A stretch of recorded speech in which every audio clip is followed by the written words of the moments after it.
Good day. This is Citizenship and Immigration Attorney Parviz Malakouti. Today is October 6th. This is our 39th mobility space, and today we're talking about Botswana's new proposed citizenship by investment program.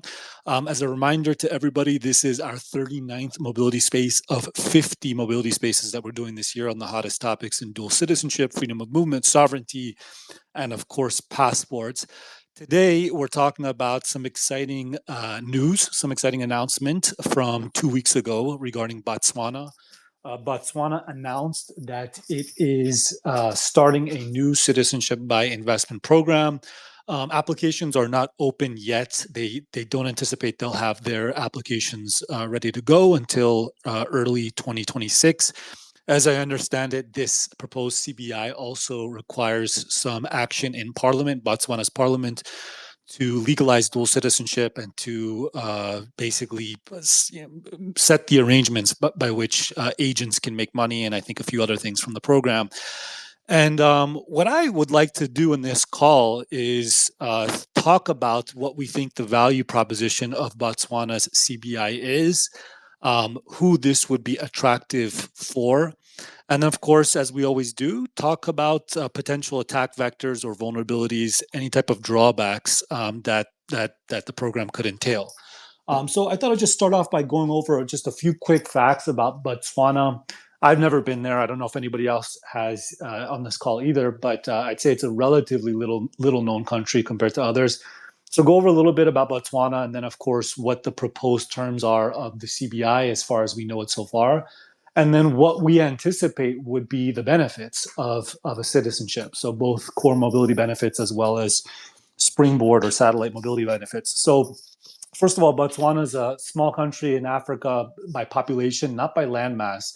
Apparently, it's about the same size as France by landmass. It's in South Africa. It's Southern Africa. Okay, not, of course, the country of South Africa. 2.5 million population. English is official language. It's not a poor country at all by African standards. The per capita GDP is around $8,000, 7,900. And apparently, the economy is driven primarily by diamond exports, from what I could see so far. Arton Capital is the company that apparently has a memorandum of understanding with Botswana to administer the program. And the number that's been bandied about is $75,000. So $75,000 contribution. That's not including due diligence and processing fees, application fees. It's not clear to me whether that 75,000 includes potential agent fees as well. But there is an article in which Armand Arton, the founder of Arton Capital, is quoted as saying that he thinks for a single applicant, he's expecting the all-in price to be close to 100,000, but under 100,000, and then for a small family, slightly under 120,000. Right. So the headline term that we're seeing is 75,000, but of course, as with all these programs, that does not include miscellaneous fees as well. Now, what does a person get with Botswanan citizenship? So the way I look at citizenships, I start first with what I call the core mobility benefits. Okay, so the rights that citizenship gives you in that country, and then I move to the springboard mobility benefits. So first and foremost, immediate highest right of entry in the country of Botswana, right? So that country in Southern Africa, landmass approximately the same size as France, right? With not a poor economy, but not necessarily a large economy. And by not poor, I mean obviously per capita. Okay, so there's that. Of course, visa-free access. We would presume that at least a person would start off with the same visa-free access that a regular Botswanan citizen gets, right? Botswanan citizens get visa-free or e-visa or visa on arrival to the United Kingdom, India, Iran, interestingly enough, Turkey, Russia, Brazil. There is no visa-free access to the United States, to Canada, to Mexico, none to Schengen, so none to mainland Europe, none to Argentina, none to China, as far as I can see, right? Also, USA access. Okay, so there's no visa-free access in the United States. Botswana is also not part of the E2 treaty for visas, so no non-immigrant E2 investor visas are available to the United States to Botswanan citizens. And then Botswanans who apply for a B1 or a B2 tourist visa in the United States, basically can get the terms, can basically get the best terms that a person can get on a B1, B2 tourist visa, which is a 10-year multiple entry visa. And just as a reminder, people from other countries that apply for a B2 tourist visa in the United States are not all entitled to the same type of B2 tourist visa. There's actually a visa reciprocity table, and some country citizens get terms that are worse than a 10-year multiple entry. Some can get a 5-year visa. Some people can get a B2 tourist visa that's only a single entry. So at least it's good to know that Botswanan citizens get kind of the max terms for a B2 tourist visa in the United States that they can get.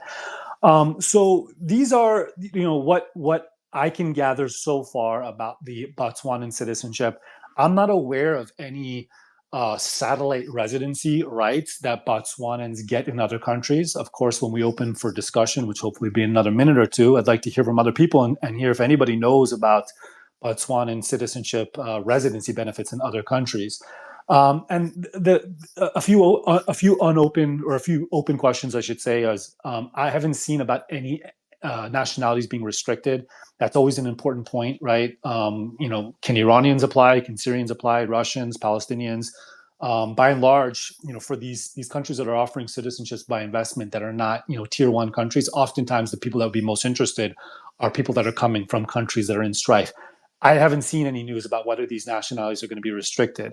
The two questions that I'd like to discuss, and I'll open this up, I'll throw a first question out to either David or Patrick McFawn, is who do we think this is most attractive to? Who's the market for this? Okay, and I'll start off with what I think, right? And then secondly, what do we think about the value proposition of this proposed citizenship? So 75K, 75K to roughly 90K contribution, and then an all-in expected price, to the applicant to be around 100,000 for a single applicant, right? So, what do we think about that for Botswanan citizenship? Do we think that's good? How do we think that stacks up to the market competitors? And we have, of course, a few new ones recently, right? Nauru, and of course Sao Tome and Principe just last month, I believe, or maybe 2 months ago, actually, right? So, first thing that I thought about when I thought about who this is for. First and foremost, Americans and Westerners who want a second citizenship, not necessarily for any immediate reason right away, but they have at least a vague understanding that they want to be a dual citizen. They want to have another country that they can go to in a pinch, another country that can issue them a passport, right? So that's the first thing that I thought about, right? Which is basically Americans and Westerners who want a second citizenship without an immediately, apparent reason to use it right away. Second category I thought about is people who have just one citizenship. So again, possibly from the United States or the West, and they want to renounce or relinquish, and they don't necessarily have another citizenship that's available to them yet, or maybe they're working towards naturalization eligibility in another country. Maybe that's going to take a few years, and they want to secure a second citizenship right away so that they can either renounce or relinquish right away, or to at least be one step closer to being able to renounce and relinquish when they decide to do so, without, of course, trying to go the Glenn Lee Roberts route and go stateless. So Glenn Lee Roberts, of course, is the American that we've spoken about in previous spaces who, according to him, renounced U.S. citizenship into statelessness. So renounced citizenship without any other citizenship available to him. My understanding, speaking to people and talking and reading, is that the vast majority of people who are renunciation curious do not want to do that, right? So anyway, so that's my starting spiel. I want to kick off a question. I want to kick off the discussion. As a reminder to everybody who's listening, anybody can speak on these, okay? If you want to speak, send me a request. I will approve it right away. You don't have to wait for invitation. You can cannonball in. If you hear a point that you really want to add on to, or if you really disagree with, hit the request button right away, cannonball in. You don't have to wait for an invitation. Although, of course, I am going to invite some people. I'm going to kick off this first question to Patrick McFawn. Patrick, what do you think about the value proposition of this CBI, at least based off of the terms that we see so far? Do you see this and think this is a great value, this is an okay value, or this is a bad value? And if so, why? David, When you hear this value proposition, right, and obviously this goes without saying, we always know that the attractiveness or unattractiveness of a particular citizenship depends heavily on the personal profile of the particular applicant, their wants, their needs, what they need. But just general thoughts, David, when you see this, the terms of this new CBI, what do you think about the value? I think it's okay. Um, the first thing that I did when I saw the topic for today was I went to ChatGPT and I asked, is Botswana a member of any interesting associations that offer benefits for mobility, residency visas, naturalization, etc., to citizens of member nations? And what I learned is that Botswana is a member of something called, let's see if I can find it, the South African Development Community. And it sounds, looking at the list, like most of these countries are in South Africa, which makes sense. Southern Africa, I should say. So I don't know. I don't think that it has a lot of really attractive perks to it. So it's pretty limited as far as the perks that it gives its members. But that was one of the criteria that I look for is, is this going to be a valuable citizenship to have for somebody who doesn't intend to necessarily live in Botswana? And my conclusion is that it's probably not, unless you're wanting to travel around Southern Africa. Yeah, I agree. One of the first things I go to is to look to what I call satellite residency rights. So rights of not just visa-free access, but rights of residency that a person would get in another country by virtue of this citizenship. I'm not able to find an apparent, obvious one, although I haven't really looked carefully, to be frank. But the thing is, David, Botswana is interesting to me because, and again, I've never been there. I don't know much about it. I just know a little bit from the research I've been doing recently. But normally when you think about an African CBI or you hear about an African CBI, I think a lot of people immediately go to I'm not looking at this citizenship for the purposes of moving there. People are looking. I think immediately a lot of people's mind goes to, okay, what are the springboard benefits? Because of, to be frank, the state of countries, a lot of countries in Africa. And I understand I'm painting with a broad brush here, right? But it's fair to say it's a poor continent with relatively poor infrastructure. But Botswana might be one of those kind of counterexamples, right? From what I can see, it's a pretty developed country. It seems like, at least by African standards. And not necessarily a poor country, definitely not a poor country by African standards. So that kind of leads me into the next question, which is, do we think? I mean, is there a market of people who would want the Botswanan CBI in order to live there? Okay, maybe not necessarily 10, 11 months of the year, but let's say at least for a part-time living arrangement, right? A 3 months per year or 4 months per year. Is that something that Botswana CBI offers that perhaps Sao Tome or Sierra Leone don't offer to this extent, right? An actual possible attractiveness of the CBI for the purposes of living there. I think maybe from the little bit that I've seen so far. What do you think, David? I think if somebody has a really compelling reason to go to Botswana, this is probably a great fit for it. Or even other parts of Southern Africa. Without such a reason, though, I don't know if this would be near the top of my list for consideration. Yeah, absolutely. Visa-free access. Okay, so if you're an American, right? Let's say you're an American, right? American citizenship, American passport issued to a U.S. citizen, right? How attractive is the visa-free access? I'm using visa-free broadly, meaning to include an ETA, an e-visa, or visa on arrival. So Botswanans get visa-free. Okay, the broad definition of visa-free access to the UK, India, Iran, Turkey, Russia, Brazil. Right there's a few countries in there that are not as easy perhaps for Americans to travel to. So maybe the adventure traveler, right? Maybe the online, maybe the American online entrepreneur who's kind of an adventure traveler, Somebody who wants a second citizenship, not exactly sure why, they don't qualify by descent elsewhere, at least not anywhere that's apparent to them. Could dropping 100K on the Botswana CBI be an attractive point? What do you think, David? If you're in that profile that I just said, is that alluring to you, or are you still kind of like, no, it's just so? I think it's a so-so option. I think that there are a lot of options really for people in that in the category you just described. A lot of easier options that with a few years on the ground in a country, you could get citizenship just as easily in some place that might be more attractive than Botswana. So again, I get back to the point that if you have a compelling reason to go to Southern Africa, Botswana might be a really good fit for you. Botswana and CBI, I should say. But without such a reason, probably not. I think there are better options out there. Right. One other big question mark, right, which I think is personally extremely important, but sometimes gets overlooked by people that are not actually immediately, trying to look for another citizenship, is processing time. What's the processing time, right?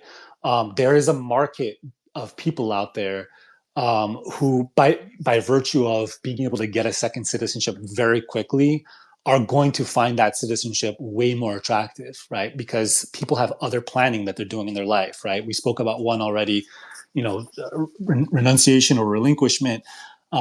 People have reasons why they might want to get another citizenship in a hurry, right? One could be basically to get to use that citizenship as a visa application springboard, right? So, just as an example, and I've spoken about this in previous spaces. If you're a citizen of a country that has sanctions against it, and you're looking for some sort of visa to go to another country, you might not be able to. You might be restricted from applying for a visa to that country based off of the current citizenship and passport that you have, right? In that case, if you become a citizen of a second country and then you apply for the third country visa using the second country's citizenship, you can oftentimes skirt around basically that restriction, right? And the example that I've used is Trump's presidential proclamation from June, right, which banned visa issuance, largely banned visa issuance, with a few limited exceptions to citizens of Iran and a number of other countries. But if those people, if an Iranian citizen is a dual citizen, if they're a citizen of let's say France, or let's say Botswana, for example. I don't know how many Botswana and Iranian dual citizens are out there. Maybe there are none, but let's say hypothetically there are. That Iranian using their other country of citizenship and passport, could get around the presidential proclamation and actually still apply for the visa and enter the United States. So, this might, 100K to get another country's citizenship in order to access a tourist visa in a third country. No, there's not going to be that many people for which that's going to be an attractive proposition. But that's just an example, right? It could be a work visa. Okay. It could be, some other type of visa to get to the United States. Maybe the person has a really compelling earning opportunity in the United States. And I'm just using the US as an example, right? But this principle applies all around the world. So if you're from a country that has sanctions against it, by a country, or let's say an adverse proclamation by a country that you want to access, springboarding through a second citizenship could be the answer, right? And so I see the two biggest unanswered questions being, meaning the two most important questions being, one, what's the processing time going to be? Is it going to be, a really fast processing time? In which case, I think that this could edge out a lot of its competitors, or is it going to be a middle of the road or even a lengthy processing time, which I would basically categorize as 6 to 12 months, right? If Botswana starts processing these CBIs in 2 months or 3 months, I think that's a really important factor. So that's the first question. Second question is, what nationalities are restricted, right? I think, and again, I think new CBI programs are, especially if they're from small countries like Botswana, Sao Tome, Nauru. I think that they're going to be very sensitive to the reception of the EU, of the United States, Canada, and of course the UK to their CBIs. And as such, I think they're going to be under a lot of pressure to restrict their citizenship either formally by writing it in the law or informally, okay, by basically not having, any written, restriction of particular nationalities, but by just having an unofficial policy that we don't accept people from these countries. I think they're under pressure to do so, right? So I don't know what the answer is going to be for Botswana, but if the citizenships are available to people from those countries, or at least some of those countries, and if they have a fast processing time, I think that would give Botswana the edge over these new CBIs that are in that same price category, as well as possibly Vanuatu as well, because Botswana's fresh. Well, the program doesn't even exist yet technically, right? But presuming that the program moves ahead as scheduled, it's not going to have a negative reputation as, for example, Vanuatu does have to some extent so far. Can you kind of recap the current state of the different Caribbean citizenships by investment that are on the market right now? I don't know what the current prices are for those and what the lead time is for obtaining those at the moment. But how do those? What would Botswana have to do to edge those out? Price wise, Botswana, as the terms show so far, already edges out all 5 of the Caribbean CBIs, right? Which have even single applicant prices into the mid 200s, right? The processing time is not that great for several of the Caribbean CBIs. I don't have my finger enough on the pulse to say whether there's one in particular that's a lot faster, processing wise than the other, 5 Caribbean CBIs. But generally, people are waiting several months, 6 months plus, for applications to be adjudicated from the Caribbean CBIs. So I'm not sure if the Caribbean CBIs are, at least whether I think of them as the first tier of competition to Botswana CBI, simply because Botswana is so much cheaper, or at least the proposed Botswana program is so much cheaper than the current CBIs. So, Caribbean CBIs. So what I see as the immediate competition are the recent ones. So Nauru, Sao Tome, and of course Vanuatu, which isn't, is not new, but is in that lower price range, so $135,000. That's what I see as the competition. If Botswana, go ahead. Do you think that this might exert some downward pressure on the price of Caribbean CBIs? Just since there are so many new programs that are being offered at lower prices, and the comparative benefits of I guess the reputational benefits of a Caribbean CBI have been eroded over the last couple of years, especially. Do you think that they might consider reducing their prices? Great question. The Caribbean CBIs largely have EU Schengen access, and Botswana's citizenship doesn't. So that is a differentiator. Is that worth $100,000+ delta to the market? Yeah, I think to some people that is worth $100,000+ delta, if they think that the Schengen access is going to stick around. And I'm not so confident that the Schengen access is going to stick around. I think that's a huge attack vector. I've been saying that for a few years now, and I've even chased away some potential clients, right, by really highlighting that fact for them. So to answer your question, I don't know if you put a gun to my head and said, yes, do I think it's that this, if the Botswana program comes out under these terms, is it going to exert some downward pressure on Caribbean CBIs? I would say, yeah. If I had to guess, I would guess, yeah, in some way, some shape or form, I could see it doing that. What do you think, David? I have no idea how elastic CBIs are. The prices of CBIs are. So I don't really know if they react to market forces, but it just seems like, if the kinds of people who are in the market for a CBI Price is obviously going to be an important factor, but accessibility is going to be an important factor depending on the profile of the person and what they need out of their CBI. So yeah, I think you hit the nail on the head. Identifying, Schengen access, and yeah. So I don't know where that's going to go. But yeah, it seems like more of the, I guess, the flagship countries are becoming more and more distrustful of Caribbean CBI programs, and so the value does seem to be eroding. But does that actually translate into price changes? I don't know how quickly that happens. It doesn't seem like that's the kind of thing that changes frequently. Well, here's the thing. The prices of Caribbean CBIs have had fluctuation over the last few years. There has been, they've even run specials, that type of thing. The thing is, there is now a regulatory authority in the Caribbean. So the Eastern Caribbean Citizenship by Investment Regulatory Authority.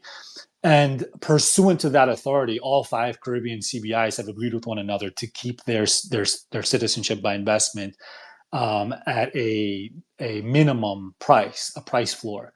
If you had asked me this question, the question that you did before the existence of that memorandum and the regulatory authority, I would say, yeah, for sure, the Botswanan CBI is going to exert some downward pressure on at least one of the 5 Caribbean CBIs, because they could act, and they were acting independently vis-a-vis their prices. Now they're supposed to move as a group, which I think makes more inertia. I think it makes it more difficult, right, to exert pressure on them such that they will change the price. So I think it's less likely now that Botswana CBI will exert downward price pressure than previous to the existence of this regulatory authority. But I still think that there's that pressure. I think it's there. Just as a thought experiment, and I'm not saying this is going to happen. I'm not trying to be alarmist, but as a thought experiment, right?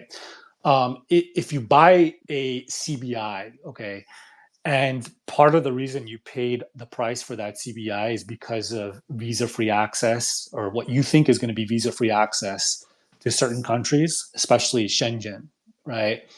And if that visa-free access either goes away or gets restricted, right, then for the value proposition of the citizenship you bought, okay, then you have to go back to looking at core mobility benefits. And then other springboard mobility benefits that are not visa-free access. And to me, the biggest one would be just a passport. Okay, another country that issues you a passport, even if you have to apply for visas on that passport, there's still enormous, in my view, enormous value and benefit in having a second country that issues you a passport, even if hypothetically that country's citizenship gave you 0 visa-free access, because a second passport means that you're less at the mercy of the issuance of your first passport from your first country of citizenship, right? So assuming a hypothetical in which CBIs are really hammered, okay, as far as visa-free access, but they still maintain their core mobility benefit, so highest immediate right of access and residency in that country, and they still maintain the springboard benefit of a passport that's issued to their country citizens, and the passport is still recognized by foreign countries, even if the foreign countries don't recognize visa-free access. Well, then you're looking at basically, a country that issued that gave you a citizenship, okay, that you can access. You can use to access that country, and you can use to access a passport, right? And to me, that's Botswana. That's countries with, relatively, low visa-free access or no visa-free access, but they issue a passport. The passport is recognized, and of course, and you can use obviously the citizenship to access that country, right? So this is, I guess, my long-winded explanation of saying, okay, the more that pressure is exerted on visa-free access of Caribbean CBIs, the greater relatively the value proposition is of a very cheap CBI, okay, that has poor visa-free access. That makes sense. And to me, that's That's Botswana, right? That's and maybe even more so than Sao Tome. I mean, I've not been to Sao Tome and Principe either, right? So I cannot say from firsthand experience how each country is being on the ground there.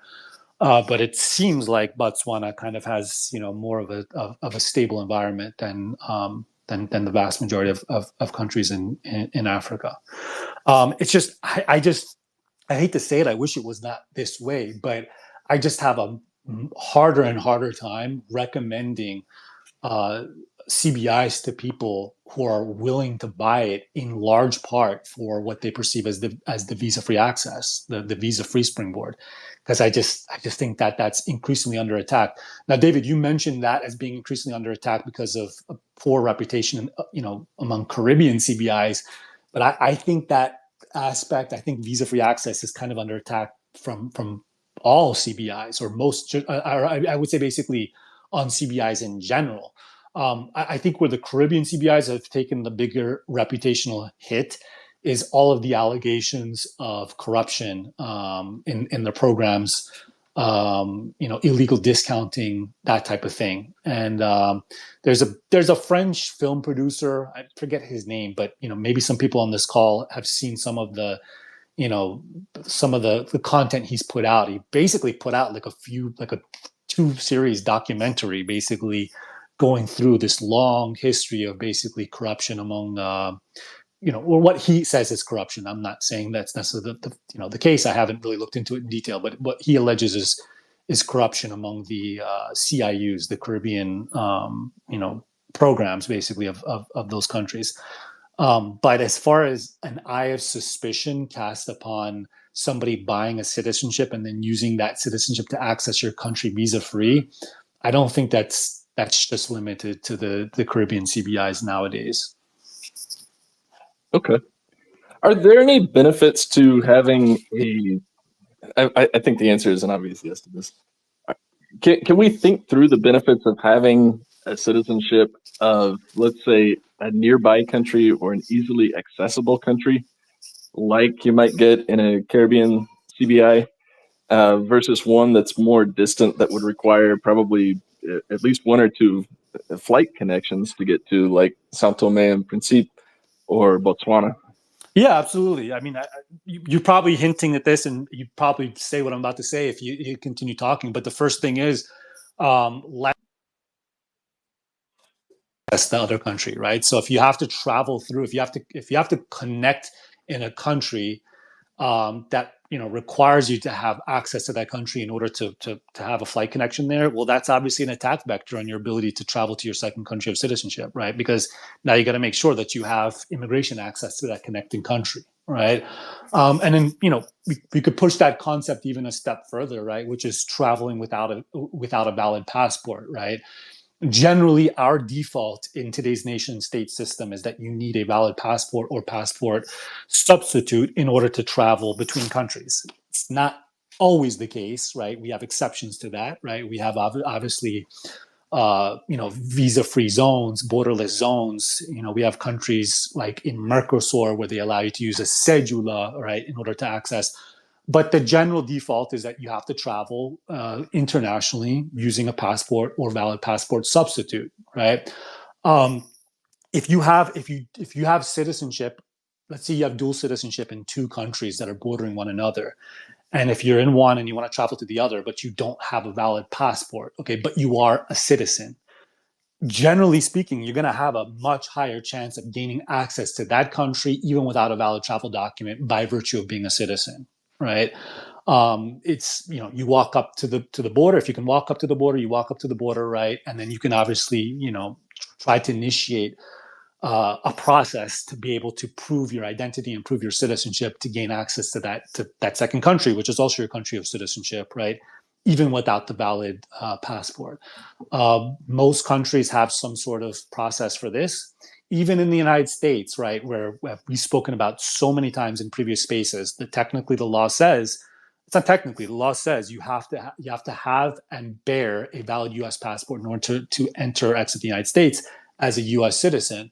But the fact of the matter is, under emergency procedures, if you present yourself to a port of entry and if you are a U.S. citizen, and you obviously make yourself available to screening and all that type of stuff. CBP has a process to basically try to verify your identity and your citizenship and let you into the country. To your point, David, or to your question, that's much, much more difficult if you're trying to do that between two countries that you're a citizen of that are separated by, an ocean or five other countries, right? Because you got to satisfy all those countries in between, okay, and not just the country that you're trying to get to. So to me, I mean, I think I think a lot about citizenship and mobility terms first in terms of escape, right? I think of like worst case scenarios. I think of famines, economic collapse, civil war, genocide, full kinetic war. I'm programmed in such a way that kind of the first thing I think about when I think about mobility benefits is robust ability to move from point A to point B in the times of crisis. I understand that's a pessimistic way of looking at citizenship and mobility, and a lot of people kind of look at the other side first, which is, oh, where does this citizenship or residency allow me to set up and build my life and have a great, environment to grow tax free or low tax? I also look at that obviously too, but I'm programmed first to think about that first category, moving in the times of an emergency. And to me, one of the first benefits that comes to my mind about being citizen in two contiguous countries is that ability to toggle even with or potential increased ability to toggle even without the valid travel document. Okay, we got Patrick here. Welcome, Patrick. We've been trying to hold it down here in your absence. So Patrick, first question that I had, I threw out to David. He gave a great response about what he thinks is the value proposition. Two-part question to you. Okay, generally for the market, what do you think about the value proposition of Botswana CBI? So 75K contributions expected to go up to about 100K when all fees are included for citizenship in this country, in this Southern African country, population 2.5 million, landmass about the size of France, with not that great visa-free access, but some other potential mobility benefits. What do you think? Is this a great deal, good deal, so, not not good, and why? Great questions, and I appreciate you guys having patience for me. In a funny twist of fate, my flight was significantly delayed, and so I was calling in from the airport as I was going through the sections with and without connectivity. So I appreciate your tolerance for my ridiculousness here. Um, I think it's a so-so deal. I think it's interesting, but I think as a value proposition, it's so-so. I don't think it's broadly applicable to most people, but I do think it has this niche, which is reflected in its price point. I think it's going to be targeting basically like two or three niches of people. The primary one is probably going to be people who want this uncorrelated mobility asset. For lack of a better term, like a passport collector or a citizenship collector, is one of those niches. I think the other one is people who want visa-free access in the southern cone of Africa just because they do business there or they spend a significant amount of time there. If I was a foreign national, say I was a citizen of a foreign country, not a non-African country, and I was regularly doing business in South Africa, um, this would be very interesting to me. Um, I think from I think there's some hurdles there with it in terms of um, connectivity. I think David brought it up. I did do a quick check because it always interests me. The primary airport in Gaborone, which is the capital of Botswana, has an annual passenger flight count of around 150,000 people, which is pretty low. Um, and it looks like the farthest city you can get to is Addis Ababa in Ethiopia. So you're definitely taking at a minimum two flights, and that's probably two flights from Europe. So as a right of first entry, it's pretty specific. Um, but I think because it's priced so competitively, I think that also makes it interesting as well. We've seen just rates of citizenship by investment go pretty much one directionally up ever since 2022, I believe, with the Caribbean CBIs, and now, everyone's coming in back at that old price point of around 100,000 plus. This one with the headline, I think they did a little bit of a Spirit Airline pricing model with it, where they said, here's the entry level price, but we're not going to tell you about the other fees unless you dig into it. I think that was done on purpose because it's a good way to provide some solid marketing for your program, right? It's I would argue that as of today, Botswana has probably got more free advertising for their program because of that price point than Sao Tome and Principe. So um, I do think there was some thought behind it. So I'll leave it at that. But I think I think this is a welcome CBI, but I do think it's for a pretty specific audience. Yeah. So from what I can see, there's no direct flights so first of all, Botswana is a landlocked country, and I probably should have mentioned that at the beginning. That's very relevant to David's point, right, about being able to access a country of citizenship without having to be vulnerable to all these connections. As far as I can see, you cannot fly directly to Botswana from the United States, from the UK, or from Europe. The flights to Botswana largely come from within Africa.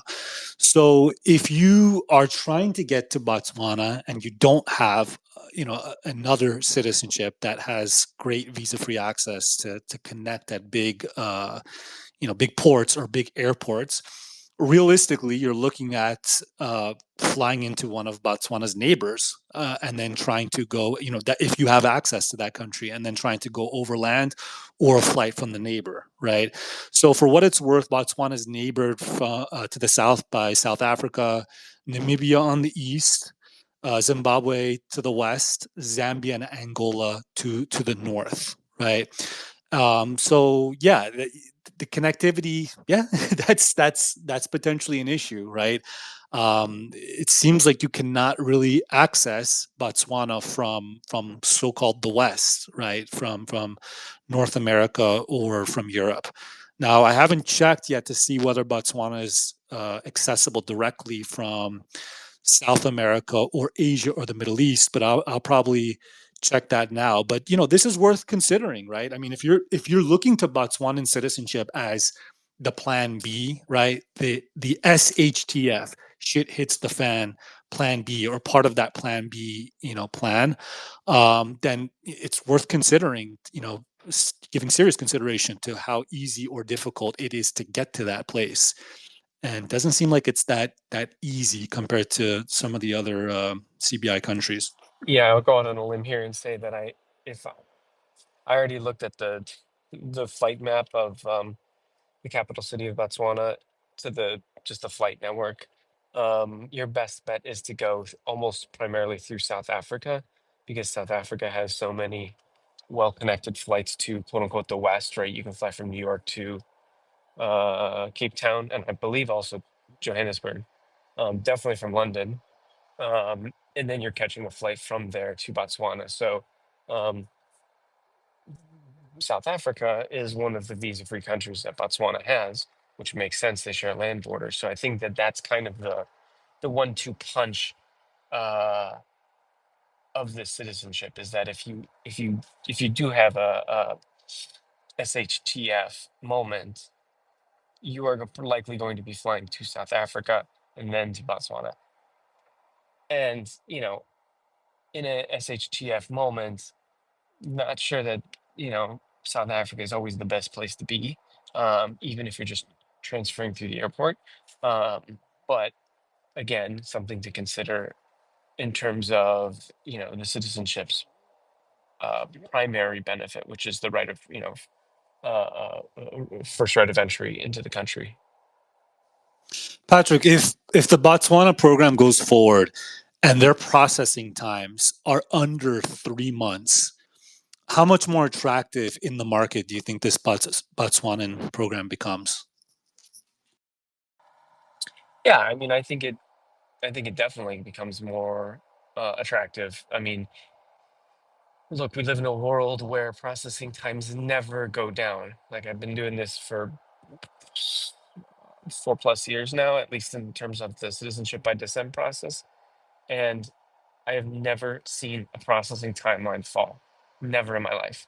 And so, if you're looking at something where you have all your paperwork in order and you have a 3-month processing timeline, that is lightning fast. And the funny thing is that it's not funny; it's correlated. Is that nobody can tell Botswana to, you know, enhance diligence, draw out the timeline, do X, Y, and Z, because it's not a particularly great country for visa free access. And so the people who they're going to be marketing this to are people who presumably already have visa free access and are getting this citizenship for a different reason. And so, they're in this unusual spot where they don't have a ton of leverage held over them to tell them what to do. And so if they want to stick to that 3-month processing timeline and highlight it as a benefit of the program, I think again that really serves the niche of what they're trying to do with this program and how to differentiate themselves compared to others. Yeah, Botswana doesn't have visa-free access to Schengen, USA, Canada. So ostensibly, that should be less of an attack vector for pressure on them in their program. Botswanans do, however, have ETA access to the United Kingdom, right? So, if any country or union wants to exert pressure on Botswana CBI, it seems to me ostensibly that pressure would come from the UK. Um, okay, interesting here. Yeah, so what's the processing time going to be? What nationalities are restricted? I think Botswana could make itself the differentiator if it reliably has a sub 3 month processing CBI processing time, right? I'd say probably the only other country that could realistically compete with that is probably Vanuatu, and Vanuatu has damaged their reputation, at least to some as a CBI. Okay, so who's this for, Patrick? Okay, you serve a lot of American clients. Okay, so two-part question. Who is this for, in your opinion, okay, among the American market and then generally in the greater world market? Oh, as far as Americans go, I think it's going to be people who frankly are, you know, you know, have some, inclination for mobility assets. It's going to be people who might be citizenship collectors. It might be people who find this stuff interesting and that low price point compelling. I don't think there's going to be a deep market for this among Americans. Um, Americans typically look at foreign citizenships for visa-free access, for travel ease, um, basically as a mobility asset more than just a citizenship for a specific country, right?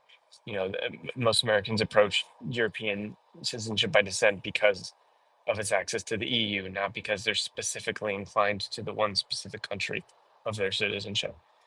So I think that's on the American side. As a global marketplace, I do think that you will have a fair amount of people from uh, countries that have naturally not that great mobility, who see this as a good plan B. You do have a lot of um, wealthy Asian and Indian um, individuals, particularly from countries that don't allow dual citizenship, but the enforcement mechanism on that is not hyper strong, and so that market definitely exists, and I think that this will be compelling there, primarily because of that access to South Africa. South Africa, given despite all of its problems, still is a country of diversity, and it's whether or not you're there for business or for lifestyle, you can be from a lot of different places and kind of sort of blend in there. Not quite to the same extent as you can in, say, like the United States or even a country like the UK, but I do think that's an aspect there to it as well. So, I mean, if I had to put a number on it, I'd say for every one American that's interested in Botswana CBI, I'd estimate there'd be 10 more globally, not in the United States. Okay. One thing we've spoken about before is friendlier consulate springboarding, aka consular shopping. So basically being able to access third country consulates in a second country by virtue of your ability to access the second country, whether it be by citizenship, residency, or visa. And Botswana has, I mean, as small as it is, I'm looking here at the list of diplomatic missions. It looks like Brazil has an embassy there, China, United States, India has a high commission. I'm not sure what, I'm not sure if that means that they can process visas there or not. France, Belgium, Germany, Sweden, UK, right, and Australia. So they don't have. There's a few others. I didn't list all of the diplomatic missions in Botswana. It's a small list, but there are some heavy hitters on that list, right? So, Patrick, you and I in particular have spoken on these spaces about how underrated it is to be able to choose the consulate that you apply for a third country benefit in. What do we think about this aspect of Botswanan citizenship? So I'm sorry, yeah, Botswanan citizenship, right? So you have diplomatic mission. So you have an embassy of the United States, China, Japan, UK, and Turkey. How much weight do we give to that as a benefit if a person wants to gain access to those countries, springboarding through their Botswanan citizenship? I mean, that's a interesting that's an interesting strategy approach. I would say that that's an as it's a theme on these spaces, but I would say that that's an underappreciated benefit. I would imagine that there's not a lot of consular processing at any of those consulates in Botswana, given that the local population probably doesn't have, you know, a huge, demand for those services. And if you consider how large the country is and how the consular access is essentially only in the capital city, just the geographic nature of that the geographic distribution of the population, there's going to be not that many people using the consular access. So if you, as the Botswanan citizen, show up there at one of those consulates, I would imagine you would have a lot more straightforward access compared to, say, the U.S. consulate or the U.S. embassy in a more populated or a more geographically dense country. 100% right. I mean, imagine if you're. I mean, it's best to use examples to kind of explain this. But imagine that you are in South Africa and you want to have access to the U.S. consulate. That's probably going to be a wait time, right? And you're going to be treated like you're going to be treated like a cog, um, and it's going to be highly bureaucratic. Whereas if you took the flight from South Africa to Gabon in Botswana, yeah, it's a couple hours, but I would imagine that you would have a much better access. Um, is the price point worth that enhanced access?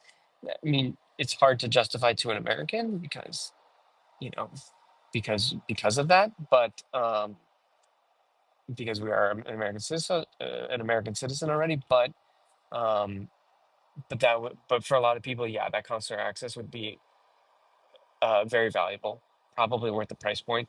And the other piece I'll add on to it is that, you know, because there's such fewer applicants in a consular process, your ability to meet with a consular officer, establish some rapport, and go back in the future based on your relationship with that person is a lot more likely than it would be at another consulate in another country, say like South Africa.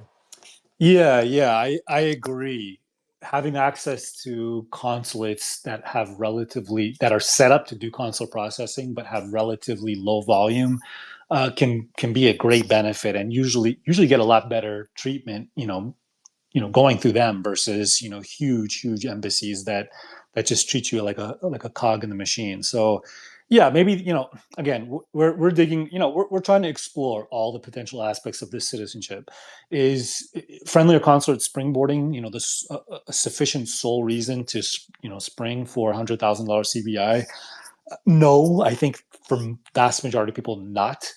But that could be, maybe a fifth, sixth, seventh consideration for a person that's dedicated to getting a second citizenship, and they're not sure, or they're trying to think about how to choose between Botswana and other countries. One other thing I want to touch on delicately, right? But I think it should be mentioned.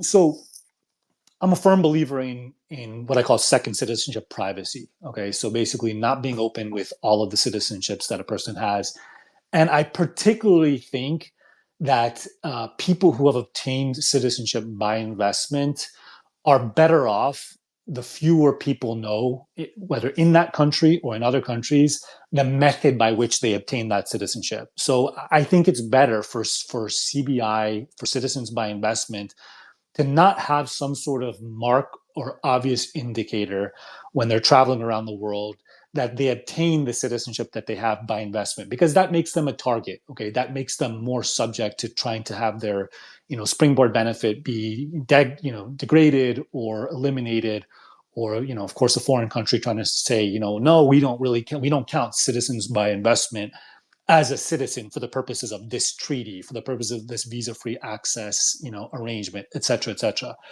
So to that end, I think it's relevant if you're coming, if you're going to a country that has a very, very strong homogeneous demographic makeup, and if you don't fit that demographic makeup, well, you might have some extra questions when you're at a port of entry. Okay, so previously an example that was used is if you're a white American guy and you show up with a Cambodian passport, okay, that shows you as a Cambodian citizen.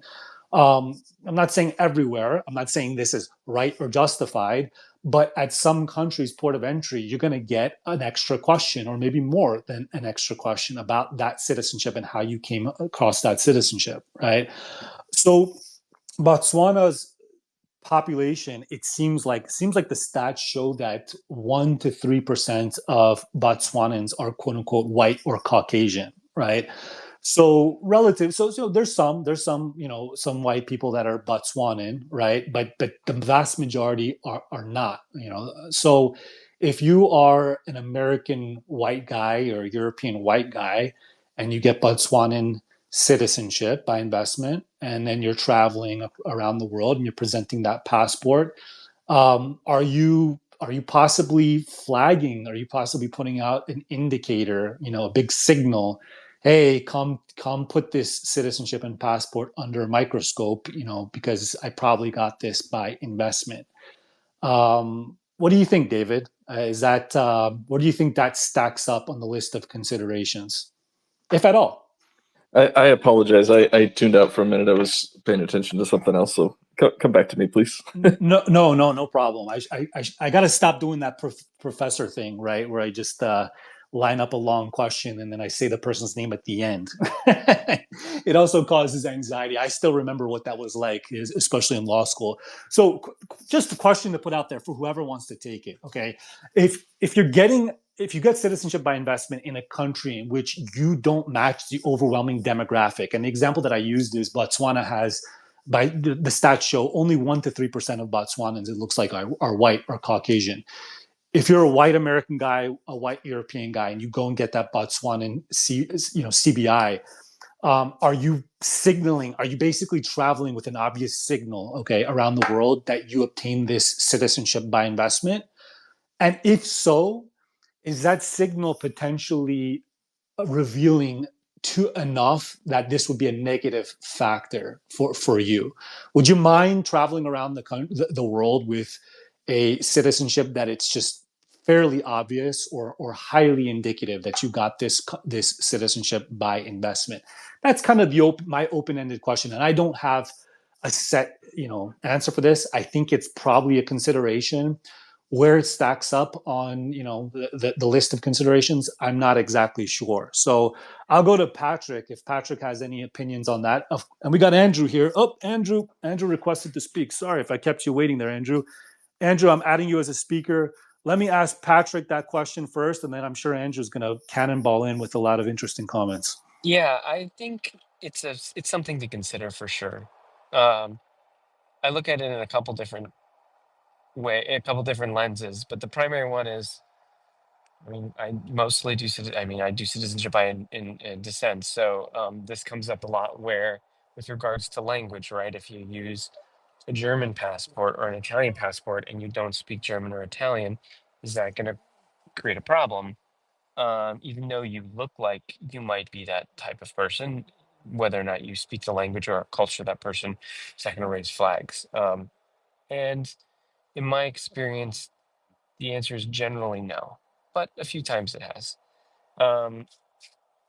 As it relates to Botswana specifically, I mean, essentially, if you are, say, a Caucasian or like European or white American and you're using this citizenship, it could either signal you acquired it through CBI, or it could signal that, you know, you were traveling on the passport because of some, vestige of colonial history, which, is probably not great either in the eyes of some, uh, you know, um, immigration officers for foreign governments. So I think there's a double-edged sword there. Um, but again, I also think it comes down to whether or not the country cares. If you're traveling in through a place that sees, you know, a ton of diversity on a daily basis, then they're probably not going to care. Most European ports of entry probably wouldn't care um, as much. But if you're going to some place where people travel in frequently, the likelihood that you might get questions is probably going to is probably going to increase a little bit. It might increase from like single digits to low double digits, right? But it's something to be cognizant of, and I think also if you are using that, you just have to prepare ahead of time. Like, hey, if I get questions about this, what is my answer? How do I frame this? And put yourself in the shoes of the country that you're visiting. Is this something that they're going to want to hear? If not, how do you better message it so that it doesn't put you in a position of being a target? It may also indicate that you have, money to pursue such a citizenship. That you're a person who has wealth, and that may not be something you want to reveal. And alternatively, it may also suggest to somebody that if you don't look like a Botswanan person by your physical characteristics, it may suggest that you have something to hide from your previous life, wherever you might have been before. So it might arouse suspicions. Yeah, that's a great point, David. It could flag you as somebody who has money, and I'm sure there's probably some people listening to this, maybe live or in the future that are cringing, kind of at this question. Look, it may not matter to you. You may not think it's right, but it matters. Okay, people around the world, people, especially border officers, okay, government officials, they largely have no problem looking at the color of your skin, what's written on your passport, and asking you questions or putting you under greater scrutiny, because of some perceived inconsistency. I'm not even saying it's an inconsistency.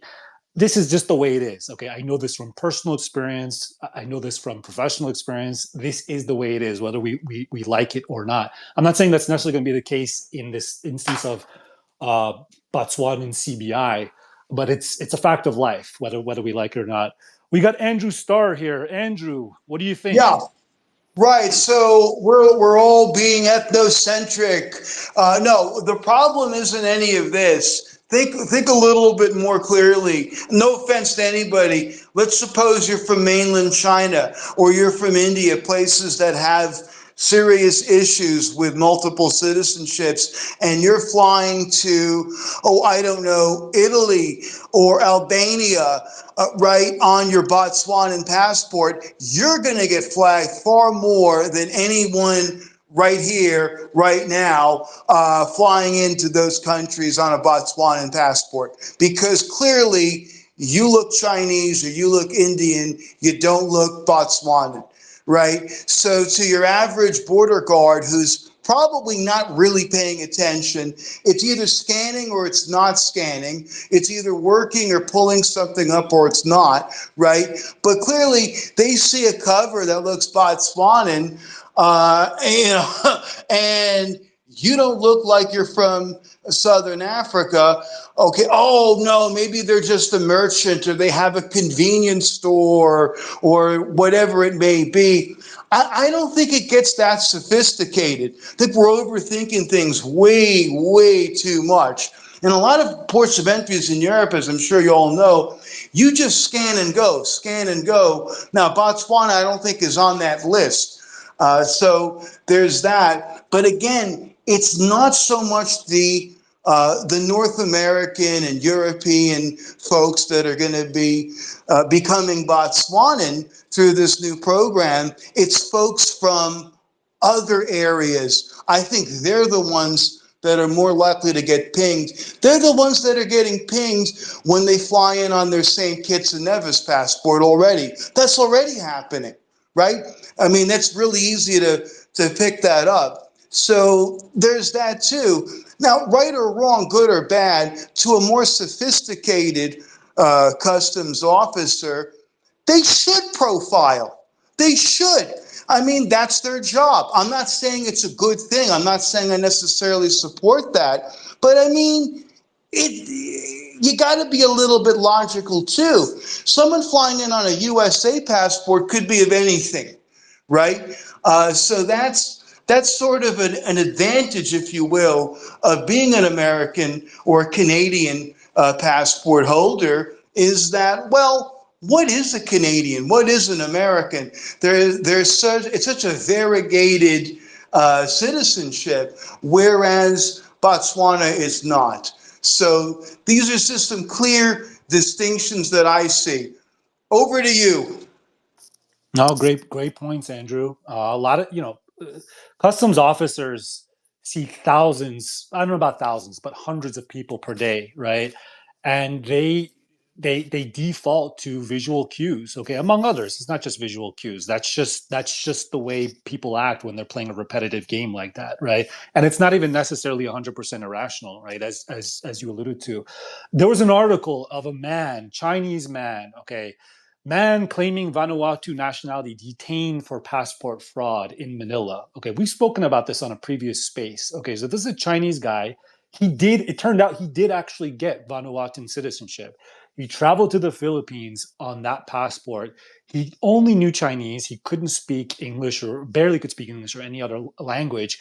And he knew, so his physical appearance, and he knew so little about Vanuatu, according to the border officer, that they detained him, right? And he got, initially charged with passport fraud, right? So that was, that's an example of kind of what we're talking about here. So yeah, I'm not sure, again, everybody has to decide to what extent they think that this is an issue or a factor for them. I'm just flagging this as a potential issue. I think it's real. I think it has to be considered, even if you say, hey, no, it's okay, I've thought about it, I've considered it, I'm willing to take whatever risk that is. Okay, that's fine. At least you considered it. Go ahead, Andrew. Totally right. And the truth be told is, just to be pragmatic, if it's a valid passport, even if it was acquired through a CBI or economic citizenship program, if anything, in many instances, that person's going to be a lot cleaner, right? You're getting someone flying into your country on a mainland China passport versus a Vanuatu one. No offense to the PRC, none whatsoever. I'm sure they have a lot of stringent situations so for you to get a PRC passport. I know they have some exit controls, but nod, wink, wink, onesie this, onesie that, versus due diligence in Vanuatu or the Caribbean. I would prefer someone flying in on a CBI. Just speaking for myself, right? Because more often than not, there's going to be on paper perhaps more rigorous standards. Of course, customs people, border guys, they're not thinking in those terms, right? It's just this doesn't add up. Why is this person flying in on a Vanuatu or a St. Kitts, a St. Lucia, a Botswana? That doesn't make sense. They must be hiding something. They must have some sort of a criminal past, if you will, that they racked up on their China, India, whatever it is, passport, Canadian.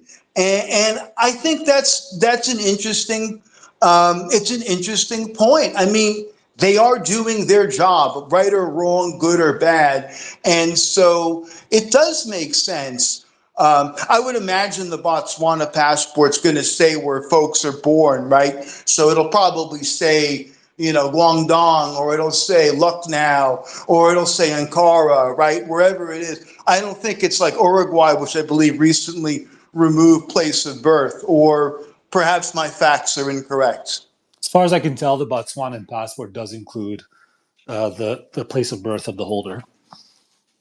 Right. So that's just something that if it gets to a visual inspection and it's not just an automated tap and go situation, I mean, it can very well get noticed. I mean, it's just not a completely illogical thing.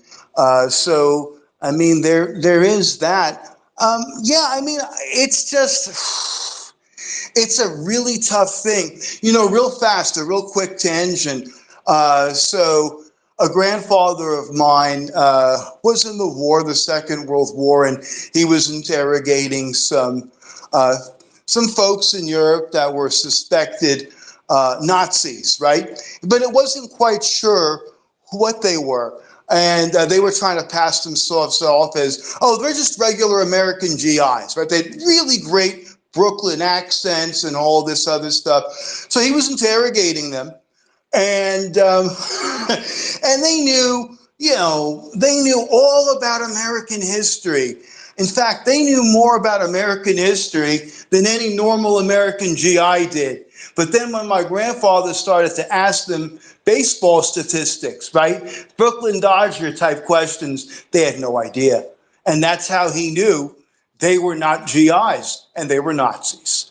So, I mean, look, I realize that's a ridiculous anecdote to throw out, but it's not so ridiculous because sometimes customs and borders officials, they do ask curveball questions to try to elicit those types of reactions or non-reactions out of people. So this poor fella that you're mentioning that legitimately became a Vanuatuan citizen and was flying out there to the Philippines, he got caught in that through no fault of his own. He just probably didn't spend the 10, 15 minutes on Wikipedia or YouTube to, I don't know if that would have helped him out, but maybe it would have helped to have known the capitalist Port Vila, for example. Maybe that would have been helpful. And it was a condominium of the United Kingdom and France till 1980 or whatever. Maybe that would have helped him. Probably not. But yeah, no, it's just, that's the other thing too, is this goes, I know you and I briefly had touched upon the Nottbaum case and genuine links, right? And that's, I think, a key component that's often missing in these situations is those genuine links. But anyway, I don't want to monopolize. Please, by all means, go ahead. No problem. I'm going to throw out a question back to you, Andrew. I asked the other participants, who is this for, in your opinion? What profile or profiles does this CBI, by the terms that we see so far, for whom is this most attractive? I mean, this is clearly going to always appeal to our China, our India, our Middle Eastern people. Probably not as much Europeans and North Americans. Maybe it could be, but I always just picture this insatiable, unrelenting amount of demand coming from India and China. But I don't know. That's a really good question. Maybe other people in Africa, but why would they need a Botswanan passport? It's probably stronger than a lot of the other sub-Saharan African passports, but I don't know. I can't see Latin American folks having a particular need for this. I don't know why some upper middle class Mexicans would want to become Botswanans. So I don't think that really jives. Would wealthy Americans of African, sub-Saharan African origin want this for some reason? I mean, I don't know. I know in some instances they go to Ghana. There's a program, at least there used to be a program in Ghana for folks like that. That's a really good question. I mean, it's substantially less than the Caribbean. So it's an interesting situation. I mean, first we had, Sao Tome at 90, and now we're 75K for Botswana. I don't know. Botswana's a Commonwealth country, right? So there's a connection there. Maybe if you aren't a Commonwealth citizen, you want to get into that, or you are a Commonwealth citizen and you want to have another Commonwealth citizenship. Maybe folks in Dubai that don't qualify for Emirati citizenship, that I don't know. Maybe that's the play. Is your Botswana and you get your Dubai residence permit through your Botswana passport? I don't know.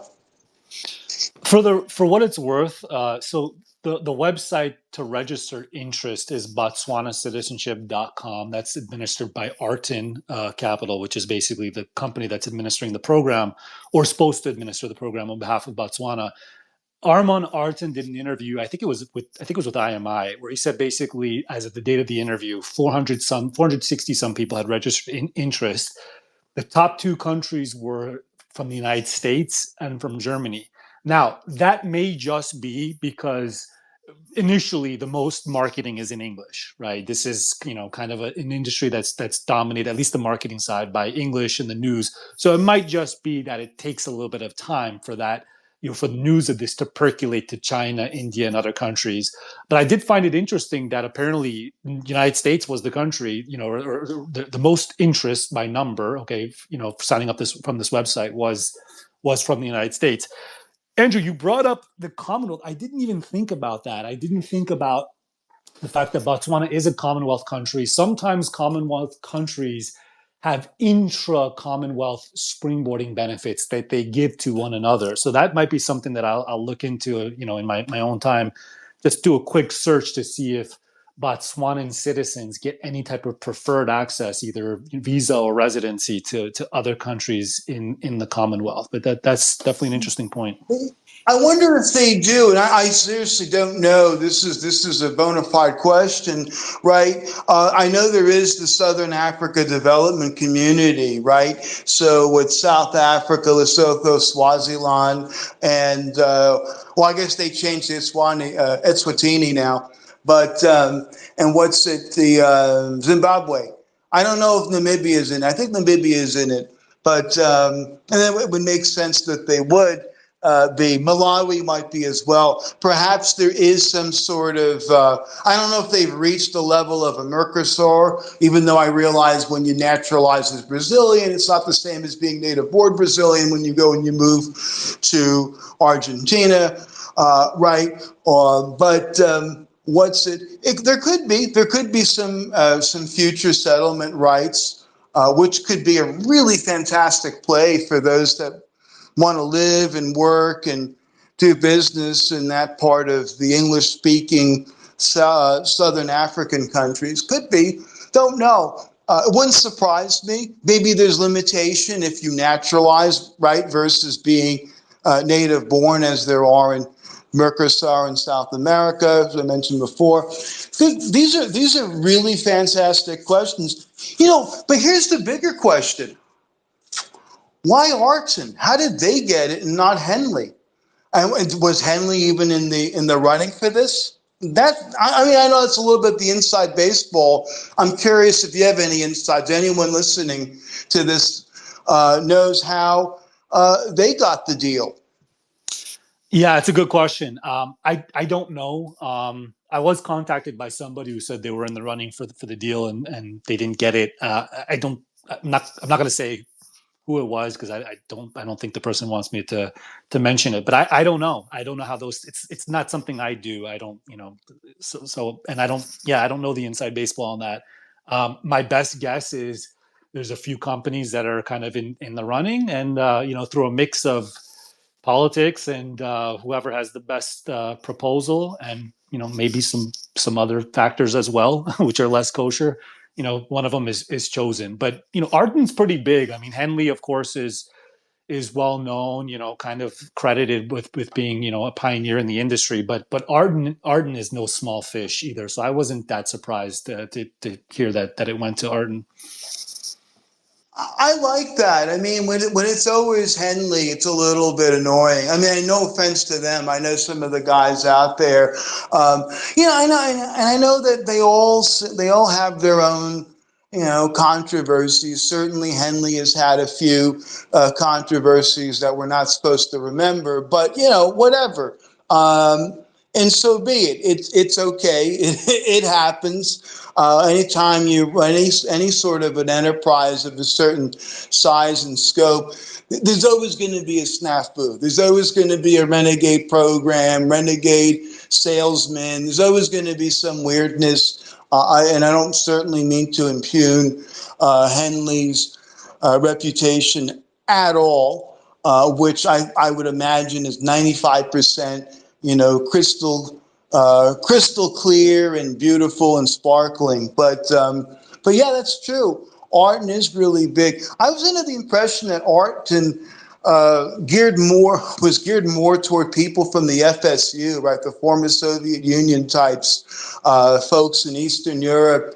I don't know why I had that perception that they were more Arton's clientele. Or is that just, I don't know, why would I be thinking that?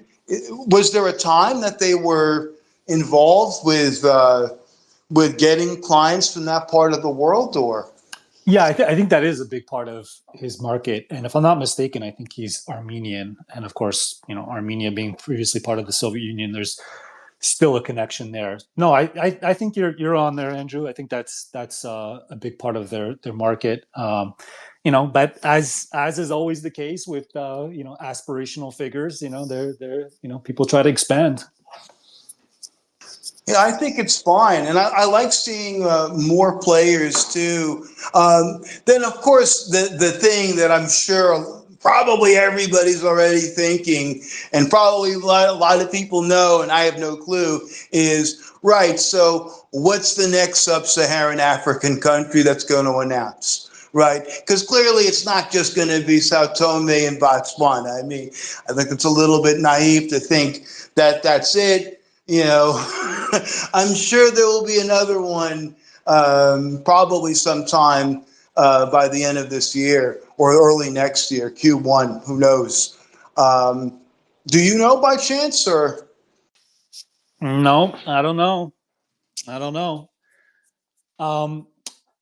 Okay, we've been going for an hour and 26 or an hour and 24 minutes now. We started a little bit late, 2 minutes late. Two things. I want to invite anybody to contribute anything, any last points. If somebody has an answer to Andrew's question, of course, come forth and speak. And then secondly, I'd like to introduce our topic. We already have our topic for our next mobility space. I think it's going to be a real interesting one. But first and foremost, anybody want to say any last things, any last thoughts about Botswanan's CBI program forthcoming? No? Okay. I'm going to just I'm going to put myself on the record here, okay, and with an opinion, okay. I think the greatest value proposition for CBIs, especially from third world countries, is the core mobility benefit, immediate highest right of entry and settlement, plus the issuance of the passport, not visa-free access given to citizens of the country, not satellite residency rights. I think the combo is the issuance of the passport that's recognized, even though the person would have to get visa-free access elsewhere, as well as immediate highest right of entry in that country, even if it's a third world country, even if it's a very, quote unquote undesirable country. The reason I think that these two items make the core of the value proposition is because I think they're the least assailable, okay, to the pressure that's being put on the entire CBI country and the CBI industry. I'm not, it may happen, but so far I've not seen or heard or read that countries, United States, Canada, UK, or Schengen, saying that not only are they going to not recognize visa-free access, they're not even going to recognize issuance of a passport from a CBI country to a citizen by investment. So I think those two items are the most robust items. Okay. And what I'm basically saying when I'm speaking to people, consults, clients, or whatever, is to look first and foremost through the lens, okay, of looking to those two items for the value proposition. Okay, so for me, the Botswanan citizenship, by being cheapest, not that great visa-free access, right? But by being cheapest, issuing a 10-year validity period passport, and having a country in Southern Africa, which is large, although landlocked. It's an interesting proposition at the price point, especially if it gets pushed down below 90K. I think it's an even, especially more interesting proposition. So that's kind of my view, my quote unquote prediction. Maybe let's come back to this in 5 years and see, was this a good way, a good framework of looking at it, or are CBIs flourishing and their visa-free access also flourishing? That second part is the one that I'm most concerned about. So I just wanted to put that out there, put myself out there. Okay, so this is our 39th mobility space. We have an interesting space coming up for number 40. Number 40 is going to be at 11 a.m. Pacific Standard Time this Thursday. We're going to talk about this concept of networks versus territorial nation state law. Okay, it's going to be co-hosted by Olivier Roland of, I think it's his website is, and his handle is Expanding Horizons. And what I mean by this is we're going to be talking about this increased friction, okay, of nation states and their legal systems, which are primarily territorially based, right? They were created and designed for a system, for a world in which you have your butt on one piece of dirt on this earth, and everything you do is on that piece of dirt and has effect on that piece of dirt. That's no longer the way it is anymore. Okay, we have an internet now. When you speak online, where is that speech occur? Okay, that's not clear. I mean, we have 190 some countries now that are trying to, in one way, shape, or another, exert control over speech that's made online, even when the speaker is in a totally different country. So this is, huge friction point, okay, that's been boiling. Preston Byrne, who's a great follow on Twitter. Anybody who's interested in freedom of speech and those types of international issues, follow him. He's an American lawyer. He's fighting back against the UK's regulatory authority, Ofcom. The UK, through their speech law, is sending cease and desist letters and compliance letters to websites that are based in the United States, simply for the fact that people in the UK access those websites. Okay, so he's got a lot of great content on that. So that's the issue. It's a really, really timely issue. It's an issue that's boiling. And I think it's extremely relevant to the multiple citizenship, freedom movement, and mobility set, especially because when you become a citizen of a country, one of the drawbacks, okay, that not that many people talk about, we talk about a lot here, okay, is you're typically exposed to extraterritorial application of your country's laws if you're a citizen wherever you are. That's not fought that much, okay? It's pretty well accepted, okay, culturally through international law, that your country of citizenship can control your activity, your behavior, even when you're halfway across the world. If you're not a citizen, well, maybe not so much, right? There's arguments there. The United States gets accused, justifiably so, in my opinion, of trying to apply its laws extraterritorially, even to people that are not its citizens. So this is the concept that we're going to be talking about in our next space. Olivier Roland wrote an excellent article. I'm going to post the article immediately after this space ends. I'm going to announce the next space. I'm going to put that as a tweet. And I'm going to include a link to his article under that space, so anybody can read that if they want to. I invite everybody to attend. I think it's going to be a great talk. And that's it. I want to thank everybody for participating. Patrick, David, Andrew, everybody else who was present, as well as our anonymous listeners. I know you're there. I see you in the stats afterwards. So this is our 39th. Please consider joining us for our 40th mobility space, and have a great week.